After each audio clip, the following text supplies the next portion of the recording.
You want to give us some tea from Cincinnati's Rage Talk Live? Cincinnati. Cincinnati, I love it. Yeah. So, I mean, I did a whole stream about like what she did, like story by story, essentially. It was very boring. You, as someone who doesn't, listen to her as much, you probably would have heard all of the stories and all of the things that she told. The most concerning thing that I heard during the whole thing, and it took me till I got home and like kind of rethought about it, was that she told a story about her panic attack, right? And this is like the leading story of the whole I don't know what it is, show. And basically she said her boyfriend was really mean to her when she was having her panic attack.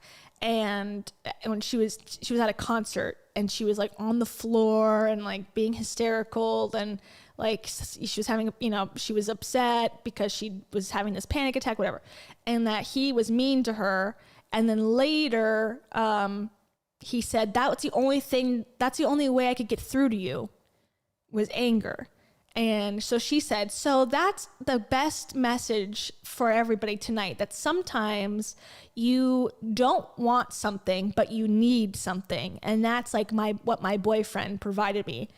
And the story is whatever, but like the message that means to me is like very problematic in the sense of, with domestic violence. And I'm not saying they are a domestic violence situation, but a woman in the audience hearing that message, I think is problematic. Like if a man or anyone is like, I beat you to teach you a lesson, that's the only way I could get through to you was to beat the shit out, like, and that's good for you. That's kind of how I took it. Like, you're saying this as your own experience. Like Rachel was talking about it from her own perspective, but she did come out with a lesson for everyone. And I was like, you don't know what people might interpret that as. And I just thought that if you were abused, and the message is, well, anger is good when you need it from your partner, I just found that to be a bad message to give. So that was my biggest kind of negative red flag takeaway from the whole event. Oh my God. Yeah, that's pretty intense. Would she Yeah. say that about Dave? It was great when Dave was angry at me. It's the only time, the only time Yeah. he got through to me.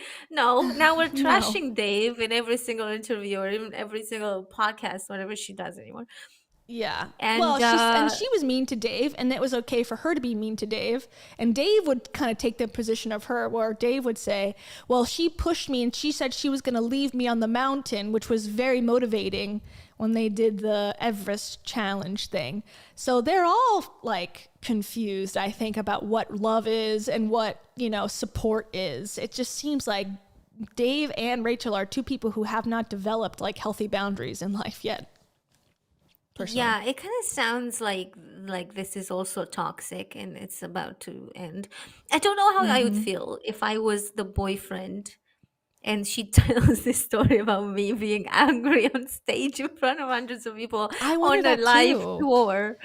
And Like, every how do city, you feel if people know who you are? You're famous. Well, you know, he's not that famous, but relatively. people know of him. Like, Sure, she's tagged him in things now, so it's clear like who the boyfriend is. yeah, there's no mystery there. And Rachel hasn't had like a lot of, she's not dated a lot. She's not had a lot of partners, so it can only be one of two. So Yeah. it's very, I don't know. I would be.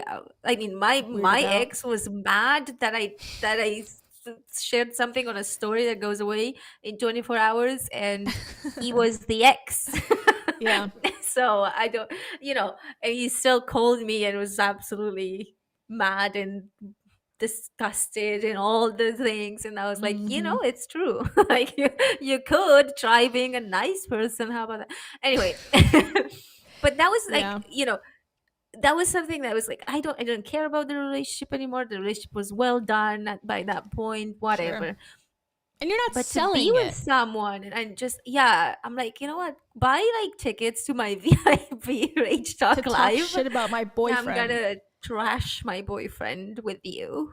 And that's like she said to like when she got divorced from Dave, like I'm never gonna make this mistake again by using my relationships as content. And she's done nothing but do that since they got together, because when she came back on the internet after her Toiletgate scandal, one of the first things she posted, not first things, but I shouldn't say that.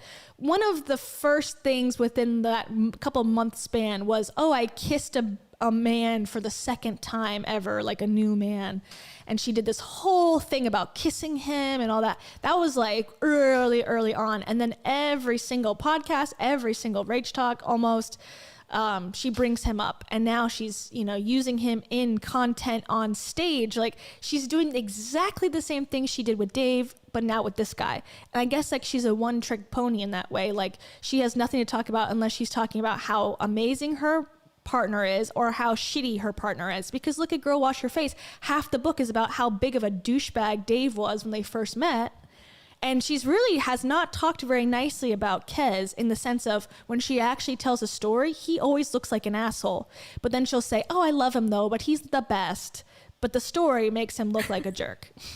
So Yeah. nothing's new. I feel like these people, like, I don't know how this is happening, but I feel like people, and especially Rachel, like, this is shocking to me just how fast she got in. And Yeah. Dave got in a relationship even faster after a Yeah. breakup. And I cannot imagine after my breakup that I would have gone into another relationship right away, because Publicly. you're so raw. It's so painful after a breakup, especially if it's been years and years. And like for her, it was like 17 years or 18 years. There's 4 kids. Like, Yeah.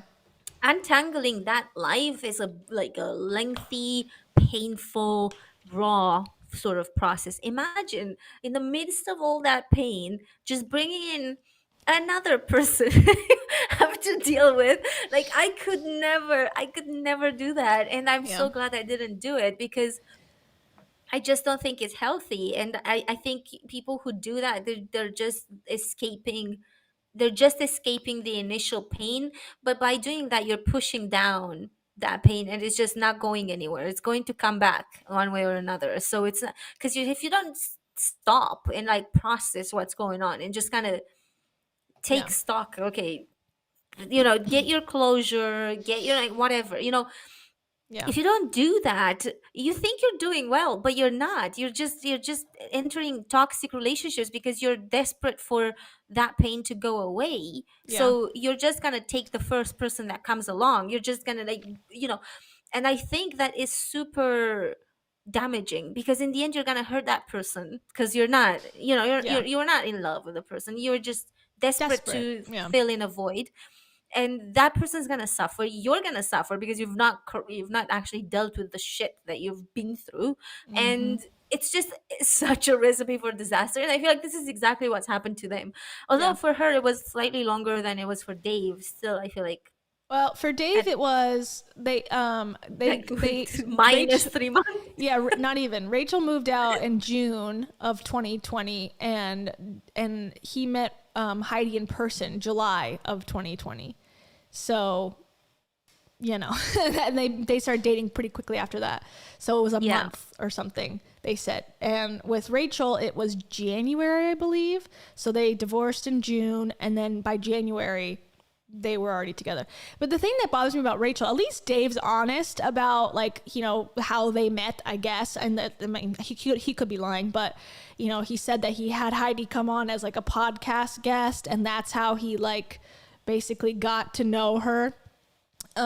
Invited her to come to Texas and like record a podcast, and then they fell in love immediately, of course. But Rachel's like, I wasn't looking for a relationship because, that wasn't on my agenda. I just happened to download this celebrity dating app for Yeah, friends. It's like, bitch, come on. For friends. What friends did you make? Oh, you made one boyfriend? Okay, so I guess that your experiment didn't work. You literally imagine going on a date after 18 years of being with one man, going on a date with another man, and immediately becoming his girlfriend. Like, I think that's just, Yeah. what is that? Just, she can date. You can just just date Yeah. for a year or two, like She just needs that try out content though. multiple She needed different that. types of people, Well, like I don't know. Well, because it's different for her, of course, because she has to, her whole brand is telling personal stories. So she needs someone who's going to be okay with being in content, who's going to be to show that she's the hero and Dave's the asshole because look, I'm in this new relationship and it's going perfectly. So she can't just date around because then people would think like, oh, maybe she's hard to be with. So she had to be with someone who's like, whatever. And she doesn't have a personality. So she had to take on someone's personality fully, which is now who she's, now she's a hippie. And Kez, she claims, is also a hippie. Here's my soundbite for that. I'm a big time hippie and I'm very woo woo. Okay, sure. Yeah. Yeah, I don't know. I just think it's bad news. I just don't think it helps anyone. No, here's another one. I am dating the most evolved human being. Yeah, wait until they break up and then she's got to come out with every single podcast will I be knew. about how I knew. much of a cunt he was. Yeah, But I know. Anyway, that's what's gonna happen for sure. But besides all of that, like besides the drama of it all and like the intrigue, I really did not like that message that like his anger was a good thing because it like snapped her out of what she needed to be snapped out of. I just found that to be like sorry, not a was good this message. the story about the panic attack? Yes. Mm-hmm. So you get a panic attack and your boyfriend yells at you? No, he didn't yell at her, but he's like, you're not, because she's like, I'm so hot and my heart's beating really fast. And he's like, you're not hot and your heart's not beating. And she wanted to go to the hospital. And he's like, well, if you go to the hospital, everyone's going to see you. So like, do you really want that? And then she said, no. And then they got into a fight. And then later on at night, he said, she's like, I'm mad at you because you were so mean to me. I needed to be like taken care of. He's like, well, that's the only thing that would work for you is anger. I don't know. It doesn't make fucking sense to me either. That sounds like that's not true. That sounds like there's more to the story and she's leaving some details out there. I'm not getting how was he mean if that's all he said. Yeah. If all he said is, are you sure you want to go to the hospital? She could very well say, yes, I'm sure. And I don't know. go. First of all, and there's been a lot of people were saying it in the comments when I was talking about this story. It doesn't sound like a panic attack. Like she just had a panic attack for no reason. It sounds like a drug trip the way she was talking about it. Yes. Yeah. I saw you talk about it on the live stream. Yeah. And I was like, yeah, that it's exactly what happens when you're like high on shrooms or like hallucinogenics. Like you want to touch everything. You're just like, You're hot. Yeah. I feel like, and that's why I don't smoke weed or do a lot of I don't do any drugs, but like, I have smoked weed on occasion and like I get very panicky from it. Like it hurts my anxiety. I feel like, oh my God, so that's why I don't do it for that reason. But I wouldn't say, if I was to tell that story to somebody, to anyone, I would say, well, I smoked weed and then I went to this concert and then I had a panic attack, because that's an important part of the story, to say I smoked a bunch of weed before and that's what caused this to happen. But she left that part out, I think, to appear innocent.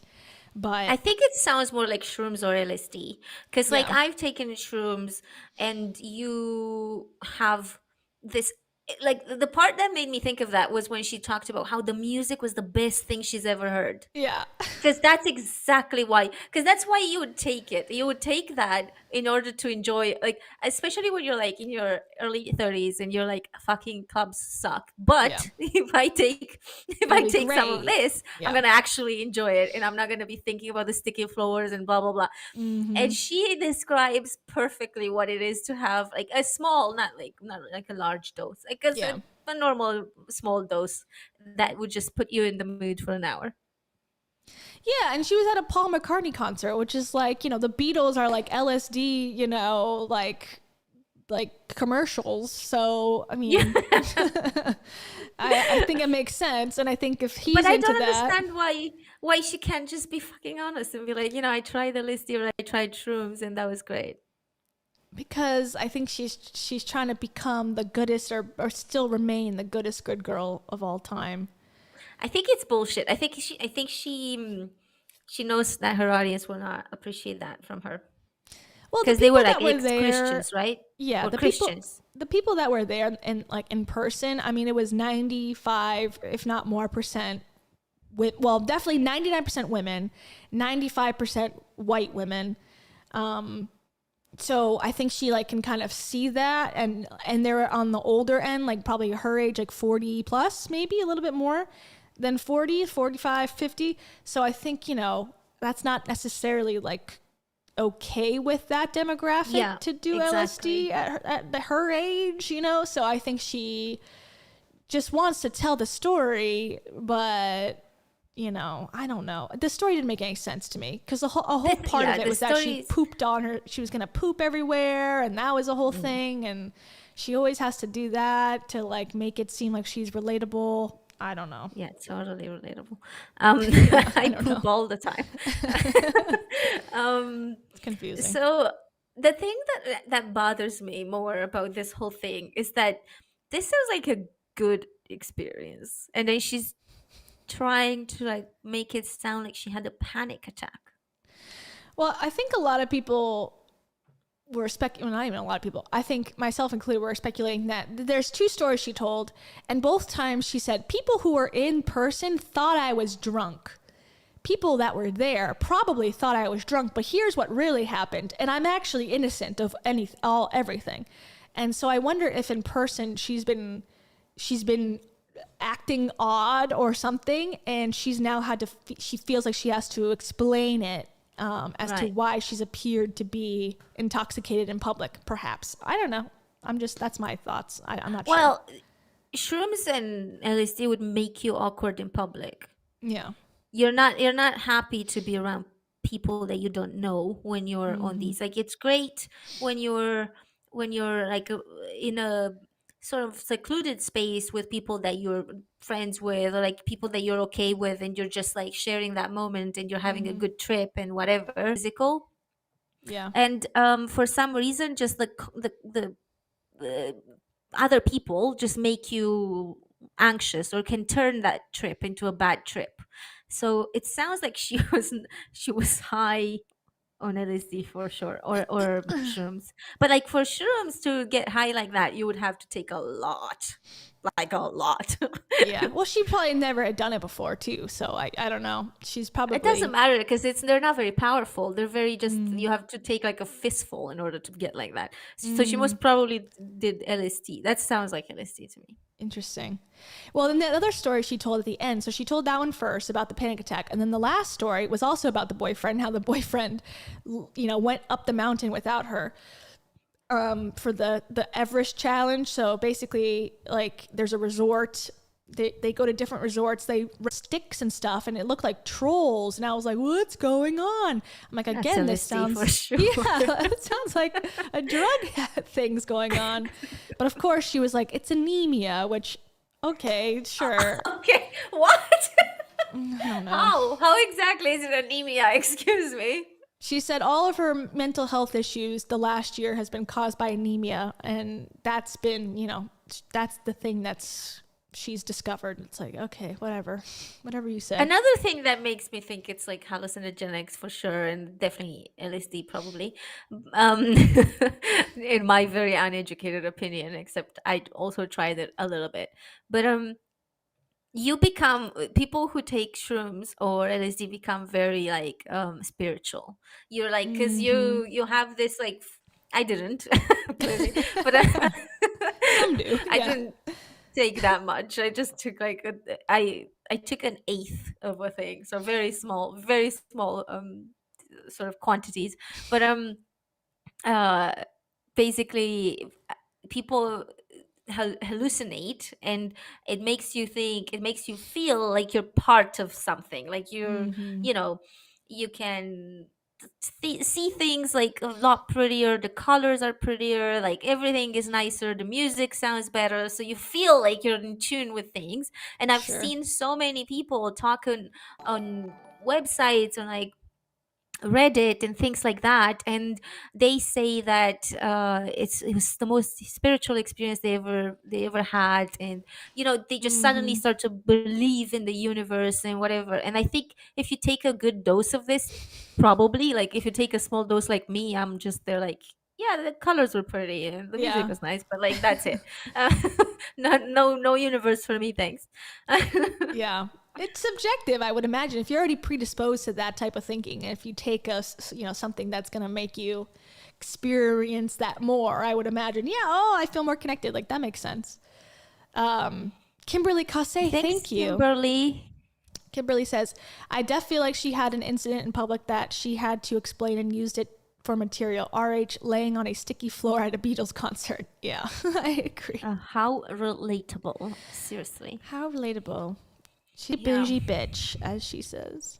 Why not? Like, I think this would be maybe her comeback. Just say you've done LSD. Like, just what's the big deal? Well, did you see what I talked about at the end of the podcast? That she just signed a deal with Sirius XM radio. Oh no, I didn't see that. Yeah, so her and Lewis Howes and Mel Robbins, they signed on with Sirius XM, so they're going to be supported financially, and they're going to be on. My friend is the best. Da da da da da. Like, there's nothing of value unless you're interested in like gossiping about Rachel Hollis, which I love to do. Don't get me wrong, but like, the way that they were saying like, oh, this is going to change lives. It's like, come on, give me a break. Like, this is the person you're going to always say that. promote. Yeah, this is the person you're going to give more of a platform to. Why? They're like, they always say this, like, oh my God, you guys pay attention. This is going to change your life. Listen. Did you know that thoughts create your behaviors? Manifest. Oh my God, mind blowing. I know. Wow.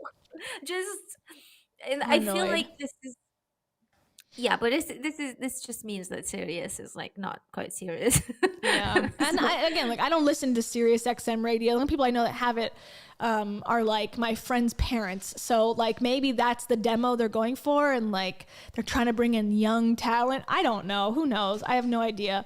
But it's just like she puts in 0% effort and gets rewarded. It just frustrates me.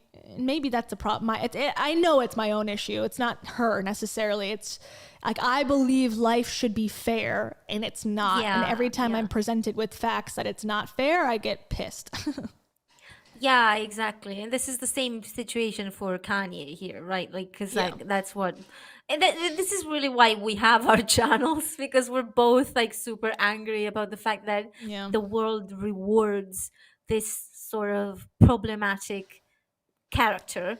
And I feel Yeah. like, but people do need to talk about it, because otherwise there is no chance anything will ever change unless we talk about it. And but I understand, but I think that when these broadcasters make choices, they don't care about what's in.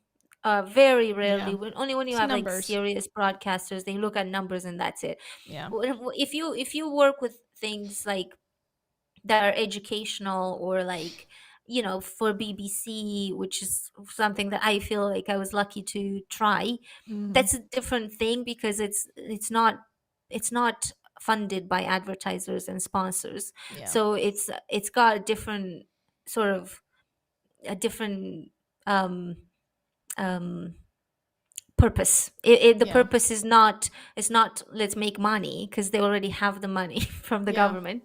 So the purpose is really make sure that what we're putting in out in the world is exactly Helpful. correct and true, and we are gonna fact check it, and we're gonna, so, or at least the people that I worked with, maybe not everyone at Yeah. BBC is like that, but for sure the people I worked with were very careful about fact checking, very careful that the information was completely accurate and historical and all of that. And Yeah. this is not the case with things that are funded by advertisers, and this is not the case with um, a lot of things, really, pretty much everything almost at this point. Yeah, because you have to appeal to like the most people possible, and you're going to be pushed to talk about the most controversial things possible. So, or I don't know. Like having facts, like I said, facts don't matter anymore. No one really is like upset or up in arms if you get something completely wrong on purpose. No one's pissed anymore really about it. So it's like, okay, so why would I take the time and the effort to fact check something when I could just say, Well, yes. I think this, and then, you know, Exactly, but I good. also think that they can get a little bit arrogant with that, and then there's like a lawsuit, and then they're in fucking serious trouble, you know. And because Yeah. at the end of the day, like the law still reigns supreme, so Sure. it's kind of. I still think they can get in trouble with things like that. I just think that Yeah. so far they have not. But look at Brittany Dawn. When we talked about her like recently, Brittany Dawn is in a lawsuit because she did shady shit. Like Yeah, that is a good so sign, I think. yeah, exactly. And I think this is obviously it's God. thanks me, my My. I'm always not sure. It's my, right? I think so. I always say my. Sorry, me, if it's my. If it's not my. Yeah. Thank you very much. I'll just say this. I have like no facts. That's Rachel. I have like no facts.